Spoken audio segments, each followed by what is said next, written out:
here. There we go. You guys got it.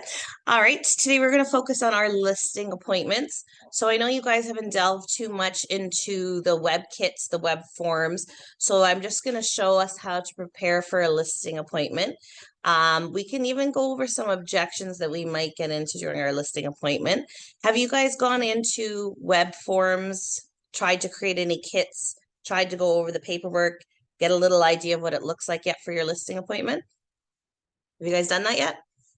No? Okay. So we'll start with that then. We'll go into Stratus and I'll just show you basics on how to start a kit and what sort of information you need to get for your listing appointment. Okay? How to prepare for it. That means if you are going to list. If you're going to list a property. And so then what we have to be. What you have to do to prepare to bring to that listing appointment. Oh. Okay? For listing. Yeah? For listing. Yeah. Wait, for sure. I'll go slow because there's only a few of you today and it's good. It's all new agents. So this is really good. I feel like if I go too slow, the other agents are like, oh yeah, I've seen this 1,000 times. So it's good today. We'll go real slow and we'll go over how we create our kits and what we need to prepare. Okay, so when you first log in, your screen looks like this. And if you haven't been to it, you're going to go to web forms. Okay. And in web forms, usually if you haven't been into it first, they'll make you accept the terms and stuff. But once you're in it, your screen looks like this. This is what your dashboard looks like. Okay. In web forms, just a little quick overview here. The house is what houses all your forms. Okay. So what I'm going to do is, Johannes, you're my client, you're buying. I'm going to create a kit under this house for you. So everything that you need to buy that house is under that one kit in that house.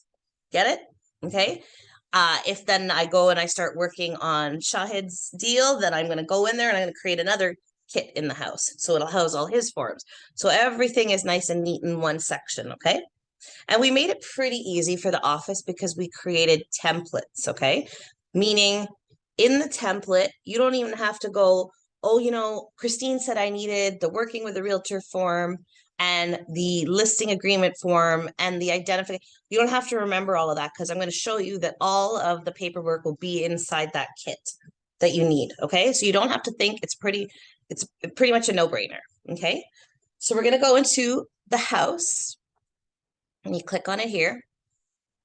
Okay. And you can see these are all the kits that I've prepared. Okay. Whether they be an offer or preparing for a listing appointment. Okay. These are all the kits that I'm preparing.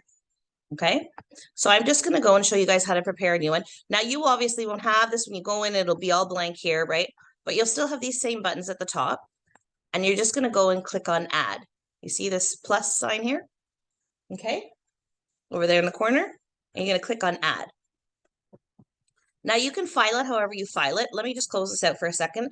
You guys can see that normally I name it whatever the property address is. It just helps me to remember. These 1, 2, 3 mains are always my training, right?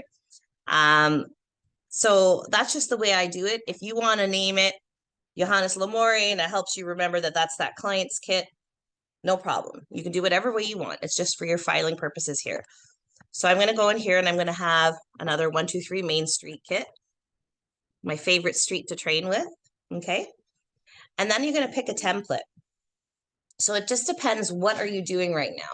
So let's pretend we're listing a freehold detached bungalow in Scarborough. Okay. So we're going to go here and say freehold for sale listing. Okay. So you see the different kits I have. I have commercial lease, right? Condo for lease. If you're listing a condo for lease for rent, if you're listing a condo for sale, right? If you want to put an offer in to lease the property, I have the kit in here for you as well. Or the condo purchase. And then I have the same for all the freeholds. For lease listing, for sale listing, for lease offer, purchase offer. Hi. And then parcelized land purchase offer. Okay. So you just need to pick which one you're working on. Okay. So we're going to say it's a for sale, freehold for sale listing. Just a straightforward for sale listing. Okay. And I'm going to go create.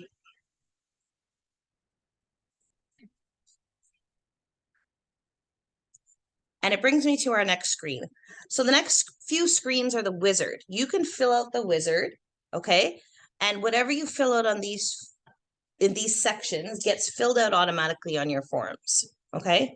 But I don't usually fill it out at this point because it's sort of 6 of one, half a dozen the other.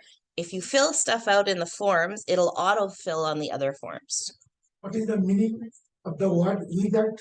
Wizard is just something they've created. So if I put 123 Main Street in here, okay, then where it says street number on the form, it'll automatically put it in that spot. On any form that has, sorry? Auto transformation. Yeah, it's like, exactly. It's kind of like, you know, what do they call it when it auto completes your word on your phone, right? Sort of like that. So if I put street number here, anywhere where it says street number on any of the forms, it'll fill in whatever I fill in here. Okay. But it also does that form to form, which I'll show you as well. Okay. So just for fun, I'm going to put in 1, 2, 3 here. We'll see how it translates on the form when we go to the form section. Okay. But they have a lot of information. The reason I don't sit and take the time to fill out all of these forms is because I don't need every single bit of information on the wizard. They have a lot of information here that I don't need to list the property, right? So I'm just going to go next, right? Next. This is how I want to put attachments. Next. Okay. Until you go to done. I find this is the easiest way right now until you guys get used to the forms, right? Once you come and you go done, this is now you're inside your house for this transaction. 123 Main Street now has this kit I've created, okay? And if you look here on the right, it has all the forms I need for this transaction. So you don't have to call me and say, hey, Christine, I forgot which forms. You can look here and say, okay, as long as I have all of these forms filled out, I can list this property, okay? You see these forms here on the right-hand side? Okay, so we're going to go over them one by one. I think we'll start with the basic working with a realtor. Okay, so in the working with a realtor, what you need to do is you need to just describe to your client the different kinds of representation we can give them. So are we representing them as a client? Are we representing them as a customer? You know, I'm doing, for instance, for sale listing, I'm doing, you know, I'm your listing agent and I'm representing you as a client. I'm going to do my due diligence to govern you in this transaction and you're hiring me for that, right? So what you're going to do then is you're going to put their name here. So just say it's Christine Boland is the client. Okay. And you can see here some of the things I've already auto-filled in the kit as well. On the seller side, you're going to say that I understand that Remax Ace Realty Inc. You don't put your name here. You put the name of the brokerage because technically your client is hiring the brokerage. Okay. You're acting as the independent contractor for the brokerage. So you put Christine Boland is hiring Remax Ace Realty Inc. brokerage. And then you want them to initial here, the top one. It says, is representing my interests to be documented in a separate written agency representation agreement, which I'm going to go over. That's the listing agreement we're going to go over in a minute. Okay. So you need them to initial here and you need them to put a signature here. Okay. That's the first form. When you're within the kit, this little button here at the top, hold on, let me just move this bar out of the way. This little button here at the top here that looks like a piece of paper, it'll let you go in between all the transaction forms. So right now I'm on working with a realtor, right? I want to go to my next form. Before I do that, I'm going to do a quick save because sometimes when you go between forms, if it glitches, you might lose the information that you put on. And we didn't put on too much information on this form, but on the MLS data sheet, there's a lot of information. So if you spent the better part of the last half hour working on the MLS data sheet, you don't want to lose your information, right? So I always go in and I just do a quick save. If you hover over the folder and you just do a quick save, see, form saved. Now I'm going to go to the top and I'm going to go to my next agreement. So my next agreement is going to be the listing agreement. So this is what forms the agreement between you and the seller, okay? And I just want to go over a few parts to make sure you guys understand. So this is a multiple listing service agreement, MLS, or an exclusive listing agreement. Do we know the difference between the two? Okay. In order to put it up on Stratus in MLS for it to appear on realtor.ca online, our client has to initial here. Okay. What's an exclusive listing agreement? How do we sell those? If our client says, no, I don't want it on MLS, right? How are we going to sell their property? How do we sell an exclusive listing agreement? Limited service, Yeah, limited service. uh, sell the house. For sale, but asking for limited service from a broker is. That's more like kind of the difference between customer and client. The difference between MLS and exclusive is that you can't post it on MLS. So you have to use different avenues to to sell your listing. Like maybe you put it in our group chat, our WhatsApp group chat. Maybe you put it in your social media if you have a website. Maybe you're put it a postcard around the neighborhood. You can still do a lot of things to sell the listing, but you can't put it on MLS. So why would we tell our client, why would we encourage our client to put it on MLS? He doesn't want to be seen by many people that he's selling the house. Some people, yeah, but like, I mean, if you think about it, if it's an exclusive listing and I send out, say they don't want it on MLS because they don't want their neighbors knowing, then I better be careful that I don't put out just listed flyers. You have to be really clear and concise with your client why they want an exclusive listing. What is the reason, right? Because I think a lot of people maybe don't understand, and we might want to explain to them that, MLS is always the better way to go, right? In the sense that it's more exposure, right? So we're appealing to how many thousands of real estate agents on the Toronto Real Estate Board, right? And all of those agents have several buyers that they're working with. Mhm. You're more likely to get more people in the door, right? The more people you get in the door, the more likely you are to get a higher price that you want, right? So it just makes sense. With an exclusive listing, if I put it in the chat, that's only 140 of us. Then maybe I put it on my Facebook, maybe that's another 300-400 people I have on my Facebook. Where I'm not exposing your property to the maximum amount of people, right? I won't be able to push it up as much. So I always try to encourage them unless they have a really good reason to put it exclusive. And then, like I say, you have to be careful. If their reasons are, I don't want my neighbors to know, then you're gonna have to be careful that you don't send out flyers in the neighborhood to help sell a property, right? So, okay, so you need the initial there between MLS or exclusive. And again, it's between the brokerage, Remax Ace Realty, right? You put our address, our phone number, and then you put the seller's name. Okay, now how do we figure out that we know that if the seller is Christine Boland, that it's only Christine Boland that we need? How do we know where to find that information? Where do I find the information of, if I want to come and sell your house, Johannes, how do I know that it's only you that I need a signature for on this document? I have to ask. Yeah, but I could lie. Say my husband's in Europe and I'm trying to sell the property without him knowing. Right? It happens. You have to think of serious things, right? And so now I've called you as my listing agent and I say, Johannes, okay, come quick. I want to try and sell the house. He's gone for a month, right? But I'm not telling you this. Oh yeah, it's only me on title. We can check through the government offices. Yeah. No, we have access to our own system. Okay, so I'm just going to go back here for a second. I'm going to come over here to search. Okay.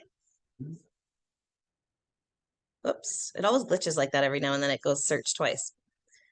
Okay, and then we're going to scroll down here just a little bit, and you see where it says Geo Warehouse. Okay, we're going to click on that. And we're just going to type in, I don't know, a fake address here. Not a fake address, like a real address, but I know this one was for sale behind the office here not too long ago.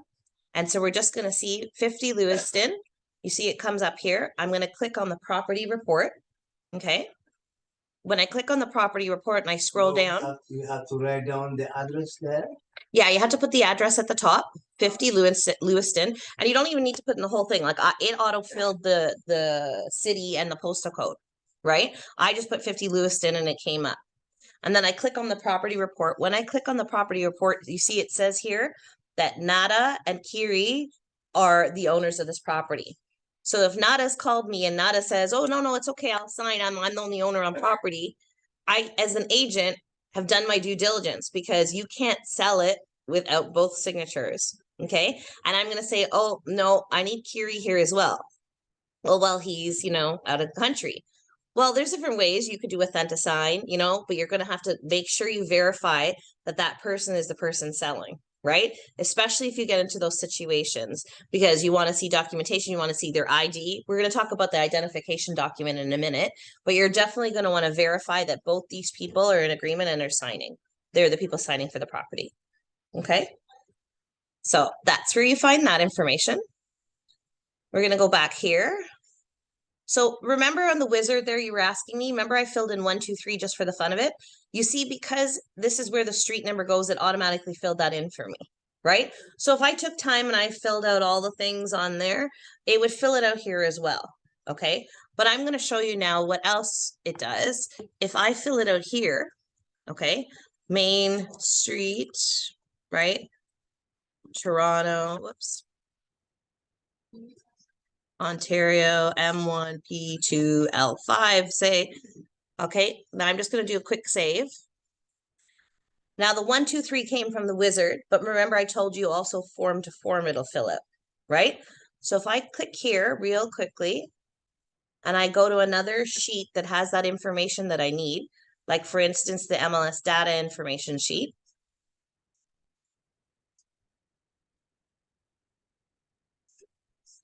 As soon as it decides to come up for me, there we go.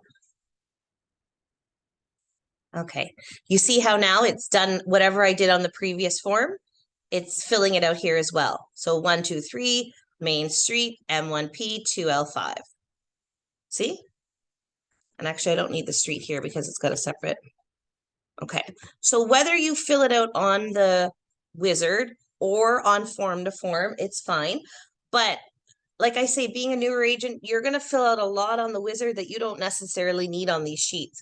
It has a lot more fields on the wizard than is needed on the sheets. So I find I just come to the sheets, it autofills, you know, wherever it needs to on the separate forms. And you're not filling it out over and over again, right? You're just filling out each sheet and each section, but it'll autofill it on the next sheet if it needs that information, right? But either way, there's no wrong way. You guys can fill it out on the wizard. Practice both ways if you want. Okay, so now we're going to go to commencement date. Commencement date, I find, is like a tricky one for everybody. So we are required to load the listing within 24 hours of that commencement date. Okay, so if you sign with your client on Friday and then you get busy with your weekend and you don't load it till Monday, that's a big no-no. Okay, your commencement date, you have to load the listing within 24 hours of that commencement date, okay? Now, say your client says to you, oh, I don't want to list till next weekend because this weekend hubby and I are painting the house. We want to put a fresh coat of paint on, okay? Can I sign this document today? No. You can, okay? So big misnomer. I find a lot of people walk away, they don't get their listing agreement signed because they go, oh, they don't want to list till next week. But don't do that. Get your paperwork signed right then and there, because the commencement date doesn't have to match the date that you're signing the form. So I can say, my client can say to me, you know what, I want to paint this weekend. I don't want to list till next weekend. So I'm going to say to them, okay, fine. You don't want to list till next weekend, which is, let me go down here, say the 3rd of December, no problem. Even though I'm signing it today, the 29th, right? They're not going to be ready to list till the weekend. I'm going to put the 3rd of December on here, okay? But my form at the end, when I'm signing with my client, I can put today's date on it, okay? You just want to make sure your commencement date is the date that they're going to be ready to load the listing. If they get delayed a little bit, you have to get that section crossed off and initialed by your client. So say they say, oh my God, we didn't finish, please don't load it till Monday. You say, okay, no problem. Then I'm just going to change the commencement date. I'll send it to you quickly for Authentisign for an initial. Okay. Because this commencement date has to match the date that you're loading it on the MLS system. Okay. And then the expiry date. We normally pick 3 months or so. Okay. 3, 4, 5. You can pick up to 6. You can. You really can. So what are the reasons that you would pick more than 6 months? So if I'm sitting here, sorry? For holdover time, 20 days. The holdover, no, the holdover is different than the expiry, right? So I would pick more than 6 months if I'm given a product that I don't think will move quickly. Okay. So say I'm selling, I don't know, 50,000 square foot industrial space, right? Like I'm limiting my pool of buyers, or, you know, say I have a really, I don't know, remote listing that I don't think is gonna get a lot of traffic, right?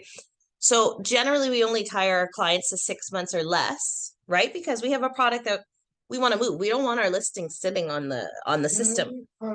Says single family residential. Single family residential is fine. 3 to 6 months is fine. Whatever you're comfortable signing your client with, right?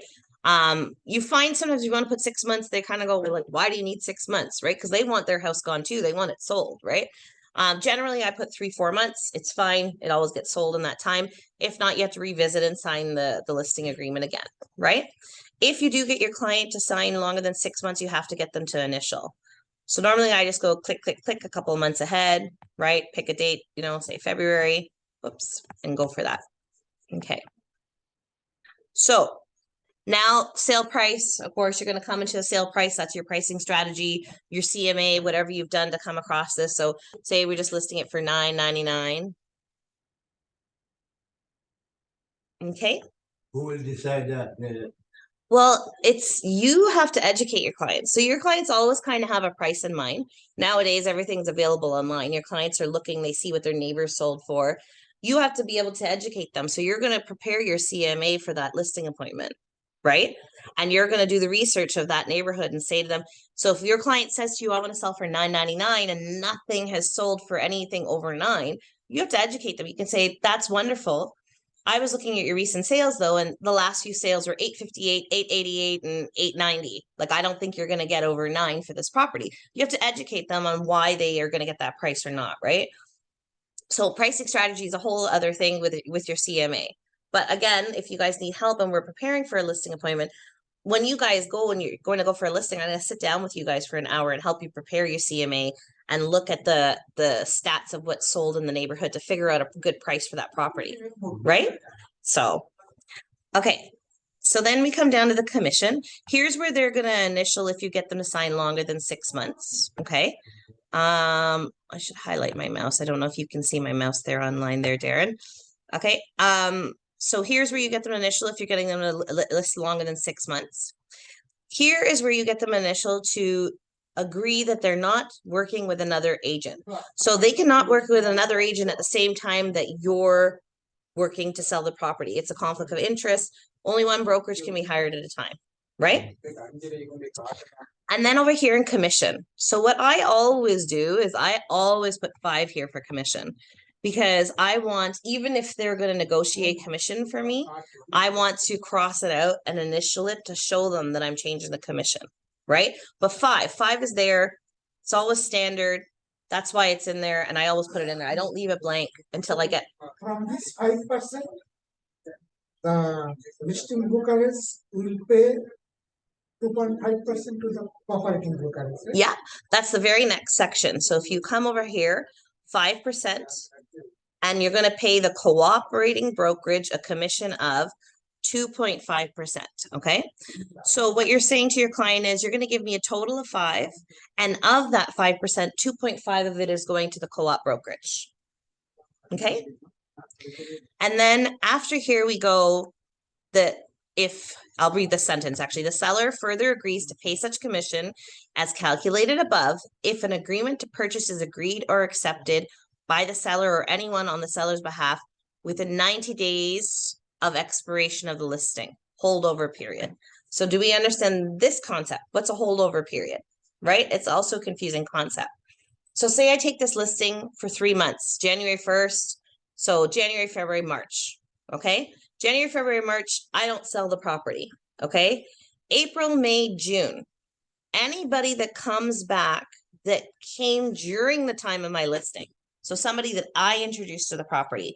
So say I had an open house and Shahid, you came in and we had a good conversation, and then you decided in April to come back and purchase the property. That's through my efforts, my advertising, my loading the listing, my open house, my whatever efforts brought you into that property. So we're allowed a holdover period.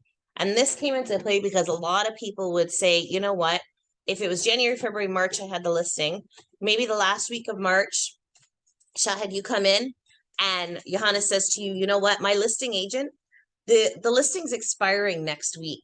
Don't buy from me now. Come buy from me next week. I'll give it to you for less money because I don't have to pay them commission then. And now I've worked on this listing all along, and they come and they do a private deal the next week, even though I did all the effort to introduce the two of you. Understand? I did all the effort. It was all my work, my putting up the listing, me having the open house, whatever it was, right? So the holdover period protects us against that. So you have to understand that, because sometimes your clients ask you these questions. They say, what's this 90 days, right? You have to be able to explain that to them. Okay? How about it after whatever? After holdover, you don't have any No, rights. how about if the same person, he sold already my property Yeah. before hold up. Still he come by, After holdover? yeah. So, I mean, they don't allow us to trap a person forever and ever. So if they come, you have a 3-month listing and a 3-month holdover, that's 6 months. If somebody comes back 9-10 months later, I mean, I don't really know if you'd have much of a claim against it. They're already giving you the opportunity to come back after a certain period of time, but they won't let you lock the seller in forever and ever. You know what I mean? Yeah. But don't stress about these minor things. They rarely happen, but they put these things in because it was happening. I mean, holdover clause wasn't a thing back when I first got my real estate license, right? Because these things were happening where people were like, oh, just wait next week. You know, my listing expires in 3 days. Buy it next week and I don't have to pay commission. I'll give it to you for 40,000 less, right? And they were pulling private deals that way. So it's just there to protect us now, okay? Most of these clauses will go over another day. I do another session where we go over each clause by clause, like I did with the BRA recently. But you guys should read them over. And if you don't understand what it is, shoot me a text and I can give you a quick explanation. Because every now and then you get surprised and you get a client that says, what does this clause mean? Multiple representation, or what is a finder's fee? Why does it say there's a finder's fee here, right? So you want to be able to know, get familiar with the document. But that's not what we're doing today. We're just preparing for our listing appointment. Okay, so this section here, does or does not. In the event that this agreement expires or is canceled or otherwise terminated and the property is not sold, the seller, by initialing consent to allow other real estate board members to contact the seller. So what happens is it kind of puts them on a do not call list for agents, okay? So even if you sell the property, I find this is a great thing, because even if you sell the property, you want your client to put does not, because what's going to happen is if your listing's close to expiry, if your listing expired, if it got terminated for some reason, or if you sold the property, you're going to get a whole bunch of agents calling your seller and saying, hey, you know what? Christine didn't sell your property. Do you want me to come and sell it for you? Or, hey, Christine just sold your property. Are you going to purchase? I can help you purchase. I'll give you, cash back or so. People are always offering these deals. People are going to call and solicit your clients. Okay. There's a lot of pretty aggressive agents out there. So I always encourage my clients to put do not. I don't know why they'd want to be called by a bunch of different agents after, right? So I always explain to them that it's like a do not call list, right? Okay. And then again, authorized to bind the brokerage. That's you, the agent. The signature of the seller has to be both sellers, okay? Like we saw, both of those people were on title. Both sellers have to be here. What is the spousal consent here for, okay? Spousal consent is if you are aware that there is a spouse, you should be getting them to sign the property. So even if your wife's name's not on the property, if I come in and sell as your real estate agent and both you and your wife are sitting there, I'm going to get you to sign and your wife to sign the spousal consent. The spousal consent is for people who are not showing up on title, right? But they still have rights to the home. So in, common law and marriages, they have matrimonial rights to the property, right? So you're going to want them to sign spousal consent.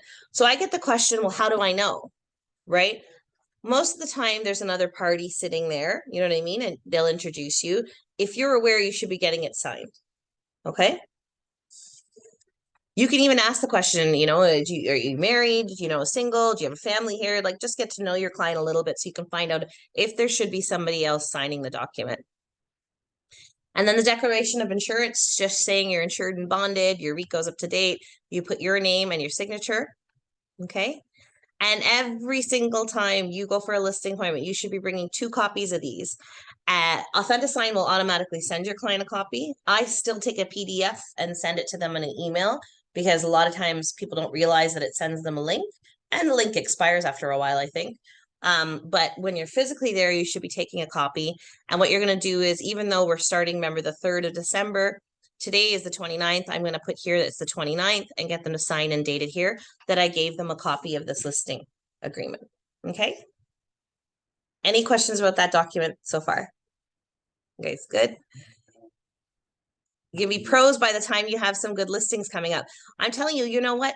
Work hard during your holiday season in all of your events that you go to. You guys have got such a good opportunity to network. There's going to be holiday events. You're going to be invited to dinners. You're going to be invited to New Year's. You're going to be invited to some drinks at a buddy's. You're going to be hanging out for coffee more. People are going to have days off. You're going to be seeing a lot more people than you normally see in the month of December, right? Just because of the nature of the season. Take advantage of that and start networking and talking. Everybody you talk to should know, hey, I'm a real estate agent. Are you selling or buying? No. Do you know anybody selling or buying? No. Could you let anybody else, if you hear, send them my way? I'd appreciate the referral, right? Great opportunity the holiday season. So don't misuse it. And then you'll have lots of business for January and you'll be doing tons of these listing agreements, right? So we're going to go on to the MLS data sheet. We'll try to go over as much of it as we can here for the last 15 minutes. And No, I have questions. yes, I like questions. Okay, you explained very well. Still, being new people, everything is now 100. But for that, in case if we get some past plans, Yeah. your office is ready to help us or not? You know how excited I will be if you call me and say, hey, I have a listing appointment. Yeah, but- We're gonna be right here on the computer working. That's why I say to you guys, your main focus. We go over all of this concept for training. It's just to familiarize yourself, to help you in your learning and fine. Yeah. But your one and only mission, don't go home and practice these forms. Don't go home and think about, how do I search something or how to just find somebody, anybody, any contact. Your main focus right now as a new agent is to network and find any contact that you can work with. Anybody, lease, a renter looking, somebody who wants to sell, somebody who wants to buy, somebody has a commercial space, somebody has a business they want to sell, anything. There's got to be somebody in your guys' network. Everybody has somebody in their network. If you guys just start working it or calling or contacting enough people, do you know what I mean? You have to find somebody in your network that wants to do something, and whether it be your family, your colleague, friends, friends of friends, people you meet at your gym, your barber, somebody at a restaurant that gave you good service, something. There's somebody in your network. You guys are just missing it. You guys got to talk to everybody. And they say you have to talk to at least 100 people before you find one that goes, oh yeah, I might be looking to sell, right? Which sounds like a lot, but if you're handing out 10 business cards a day, you know what I mean? You're talking to at least 10 people a day. Thank you. Here's my card. If you ever need anything, right? Somebody's going to pop up. You just have to be consistent about it. This is one thing you have to learn, and you just have to make it part of your daily routine. It shouldn't be a chore. It shouldn't be hard. You guys are real estate agents, right? You got to go out there and you got to network. That's your lifeline. Your lifeline is networking. How good your networking skills are, right? Okay. So you can't be shy. Just go out there and talk to everybody, right? When you go to pick your kids up at school, when you go to, I don't know, whatever, anything. Like I say, this is the perfect season to do it. Holiday networking, beautiful. You're around so many people and you're chit-chatting. And I guarantee you, every wedding, every party, every function I've ever been to, real estate is always a topic that comes up. Always, right? People don't necessarily talk about, I don't know, surgery or other professions like, lawyer topics necessarily don't come up. But I guarantee you, everybody always talks about real estate. It's just a natural thing. Everybody talks, the interest rates. Oh, did you see the market slow? Oh, did you see my neighbor sold for so much? The topic will come up, and it comes up quite naturally if you guys get used to it and just find the social cues to start talking to anybody and everybody, right? But network. Okay, so we'll go over this a little bit. We'll see how much we can get through. So the first thing they ask for is the assessment roll number. Where do we find the assessment roll number for the property that we're looking for? Okay, so yeah, you can find a Geo Warehouse. You can also find it on public records. So Geo Warehouse, if we scroll down this document here, see it says assessment roll number.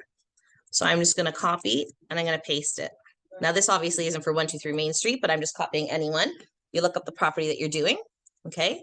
And we're gonna pretend 123 Main Street is in Toronto, let's say E04, okay? Dorset Park. Okay, 123 Main Street, that's the postal code.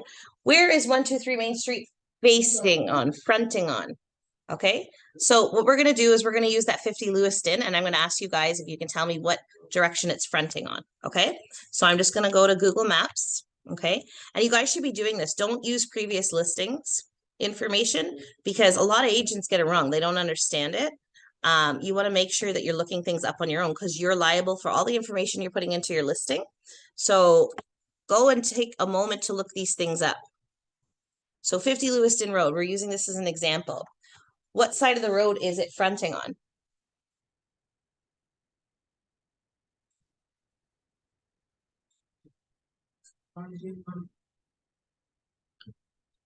So it's fronting on the north. Okay, so a lot of people get confused because the house is sort of facing south. You're looking at your front door and you're looking south, right? But you want to know that the front of the house is on the north side of the road. So this is north, up is always north. The indication arrow.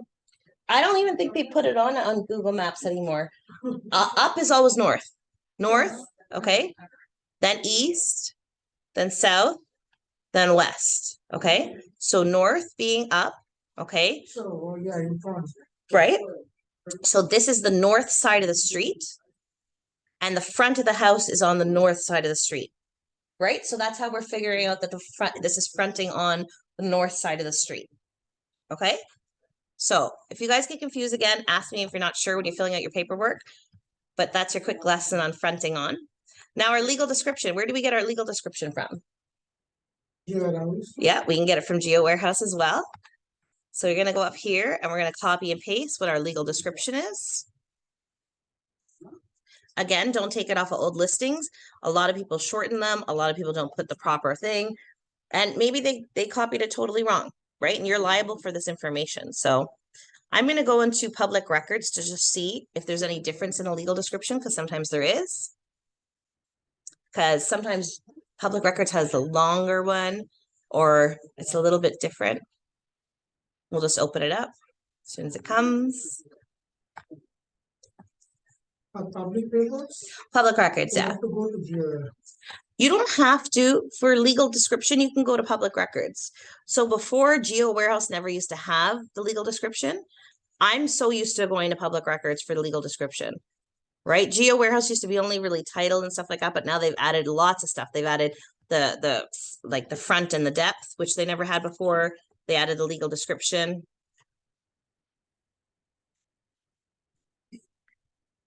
Okay, so 50 Lewiston. So I'm going to see here, it says Scarborough, City of Toronto, right? So this one, see, this one only went to Scarborough. I could add City of Toronto. Sometimes the description is a lot longer though. So you just have to watch out to see what public, God bless you, to see what public record says. Okay. Your next section is lot front, lot depth. So public records will have that as well. You see it's 40 by 120, right? So we'll go here 40 by 120. how you find the public record? It's just here right above Geo Warehouse, public records. No, You see that? Geo warehouse, yeah, then, Yeah. So Geo Warehouse is here, public records is just a couple above it. Right? I know it's hard to see on the screen. Sorry, it's squishy. So this is Geo Warehouse. This is public records. You can look on my laptop screen, you can see. See Geo Warehouse is here. Public records is just a couple above it. oh, thank you. Okay. I know it's kind of, I don't know why it's not so clear on the screen. Okay. So we just found out the lot depth and front, and that's in feet. Okay. The direction, cross streets, or whatever you want to put. So if you want to put something that you think will attract, So public records. Public records mobile and public record, right? yeah, but I'm on my laptop, so I'm not picking the mobile one. The mobile one is more friendly on the screen of your phone, but this right now I'm on my laptop, so I can just use public records, right? Yeah, if you're on your phone and you're looking it up, or like on a tablet, sometimes if you click the mobile one, it just the display is nicer, it changes it. So So main cross streets, you could put whatever you want, McAllen and Lawrence, you know, McAllen and I don't know, Painted Post, depending on what your listing is close to, right? That's what you want to put. That's fine. Okay. The taxes. You have to do the taxes. Usually by this time, the end of the year, they don't want to see 2021. They usually by about 6 months into the year, Treb wants to see 2022 taxes. So what you need to do is you need to ask your client for an actual tax bill and find out what their taxes are for the year. So maybe it's Also, you can find from Geo Warehousing. no, they don't have that information on Geo Warehouse. Right? So Let's see, where? the Geo Warehouse. The tax information. Tax assessed. for That's the assessed value. Oh, it means Yeah. sorry. So here, this is what the amount the city taxes you on, Yeah. right? So the city, so even though this property might sell for $1 million, the city's valuing it at 556. That's what they're taxing them on. So you remember that whole calculation that we learned in real estate school? So in the listing, I have to put the year and this amount, right? No, you have to put the actual taxes that they're paying. Okay. Right? Tax bill. That's what I'm saying. You have to ask them for a tax bill. So it's going to be something like, you know, say $3,600 for 2022. Right? That's how much they're actually paying for their taxes on their tax bill. Right? Tax bill compliant. Okay. And then we went over contract commencement and expiry date. Here, possession date, we can either put an actual date or we could put a remark. So if we don't have an actual date that we need, we could put TBD, to be determined, right? TBA, to be announced. Immediately, whatever you want to put, whatever pertains to your client's listing, you could put there. Okay. And then we'll put our holdover days in there. Our sellers' names go in here. We went over where to find the sellers' names on Geo Warehouse there. And then we just start filling the rest of this out. So, this is self-explanatory. If you don't know an answer to it, you guys can always ask me, hey, I don't know if it's a 1.5 story or a 2 story. I'm not sure, right? So you're going to say detached, right? We'll say bungalow, we're selling. The outside is brick. All the forms with, all the ones that are highlighted have to be filled out. So link, you notice it's not highlighted. You would only fill it out if you had a link property. Our parcel of tied land monthly fees, you'd only fill that out if it was a parcel of tied land, right? So I'm going to make sure that I fill out all the pink ones. I say I have a detached garage and I have 2 spaces in that garage and I have a private driveway and 2 spaces there, right? So I have 2 in my garage, 2 in my driveway. That makes for 4 parking spaces, right? Because a lot of people look for the total. I'm a big family. I have a lot of cars in my house. If I was looking for a property, I definitely would look for something with at least 4 parking spaces, right? So you want to make sure that you showcase that to everybody. Okay, so no pool. Most of it's municipal water. If you're unsure, let me know, but we're dealing a lot with city. Municipal sewers, special designation. A lot of times it's unknown, but make sure you know if you're selling, a heritage home or something special. The next bunch all pertain to kind of cottage country, waterfront property, stuff like that, to see if you're on, community well supply or septic, if it's deemed farm or agricultural. You don't really need these all the time. That's why they're not highlighted. Okay. And so the rooms, we get down to the rooms. I went over this recently and I know a lot of people were confused. So how do we do the total number of rooms? You see a lot of times it says 6 plus 2. What does that mean? You're like, it's not 6 bedroom, right? So what we're checking is kitchen, living room, dining room, 3 bedroom. Okay, we're going to say this is a 3 bedroom bungalow. Kitchen, living, dining room, 3 bedroom. So that would make this property, imaginary property, a 6. And now say downstairs has a 1 bedroom apartment. So I have a kitchen and like a living dining combo, right? And 1 bedroom. I'm going to put 6 plus 3. Okay. Does everybody understand how I counted that? That means the basement you're adding to the main. I'm adding it to the plus part here, 6 plus 3. I know. Right? So now for bedrooms, what I'm gonna do is I'm gonna calculate 3 upstairs. Okay, and remember I made that basement a 1-bedroom basement apartment. It's a 3+1. Okay, and my kitchens are 1 and 1 in the basement, right? Because I made the basement apartment. And now I'm gonna say for washrooms, there's 1 2-piece powder room. So powder room, toilet, sink, right, on the main floor. And there's 1 4-piece on the main floor that everybody shares. So 4-piece would be toilet, sink, right? Shower, tub, right? And then I'm going to say there's 1 3-piece in that basement apartment. So what does that mean? Toilet, sink, shower. Okay. Again, if you guys are confused, I don't know whether I have 3-piece, 4-piece in this house. I don't know how to add it up, but 5-piece will yeah, it's normally when you have toilet, sink, shower, tub, and then you have like a jacuzzi or something. It's letting you know you have that extra feature, right? So you might have like a tub with jacuzzi. Sorry? It doesn't necessarily mean that it's a hand shower. No, it's just letting you know the features in that bathroom. So, I mean, the tub can be separate and you can have a separate a shower, and then the tub has jets, or sometimes it can be all in one, you know, like the tub with the jets and the shower. It's just letting you know that those features are available. So you have a toilet, a sink, a shower, a tub, jacuzzi. The one you don't see that often too could be a bidet, right? That could be your 5th piece. So you just have to sort of explain. 5th piece, you don't see it that often, but yeah. Again, if you're confused and you don't know, just ask me when you have your listing. So I'm gonna say it's finished separate entrance here, no fireplace, gas, forced air for this property, central air. I'm just sort of zipping through this. I don't want to keep you guys too long. Here you have to put the level, the rooms, the length, the width, the description. Again, not a mandatory field, but very helpful because all of these have pull down menus where you could put, like, for instance, if I'm describing the master, it has a 4-piece ensuite. That's a lovely feature to have, right? So you want to, I try to use this section as much as I can, even though it's not mandatory. Okay. And then again, you don't have to have your client sign off. You don't have to have your description done in this section yet because it's not mandatory. So you don't have to do your description until you're actually loading the listing. Then you can sit and take time and think of your creative description. Here you put the brokerage information and your information. Okay. Commission to co-op brokerage, you'd put the 2.5% in there. Seller property information sheet. We're not normally posting them on our listings. I don't advise them really.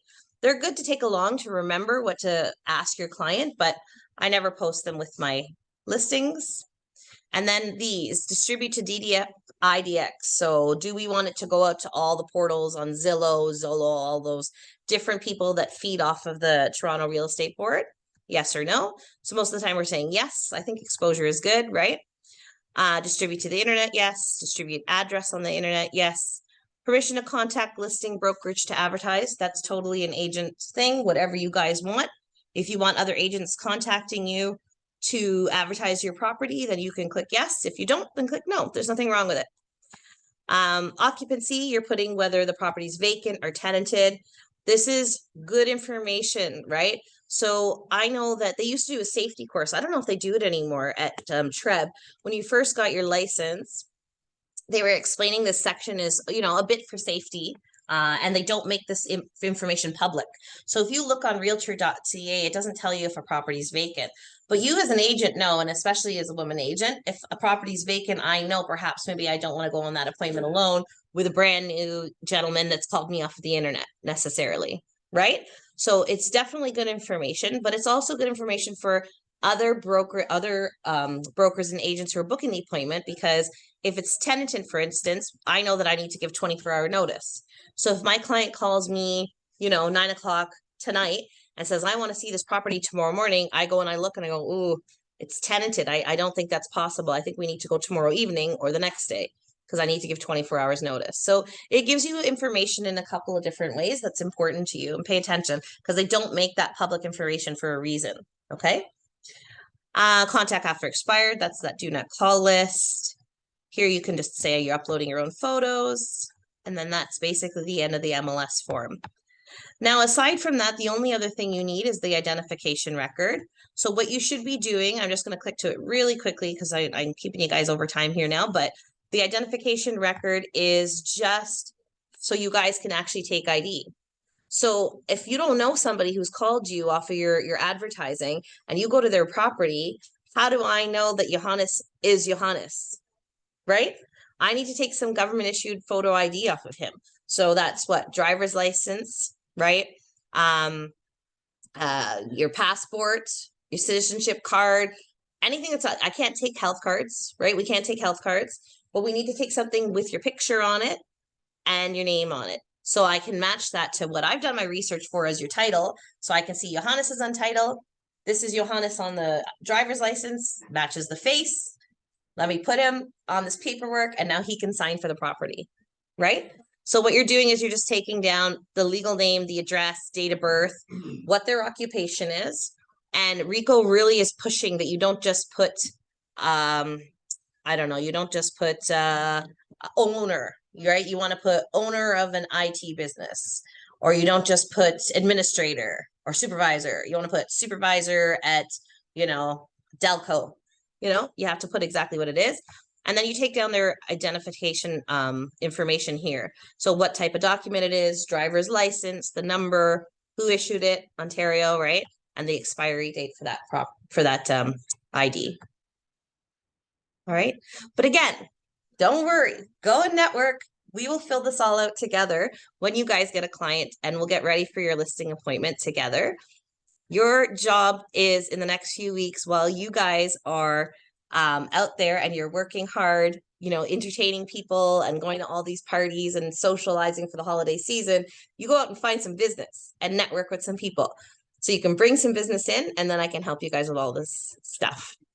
That's better. That's the best thing. That is the only part I can't do for you guys. You have to understand that at the end of the day, I can talk and I can teach every single week, twice a week.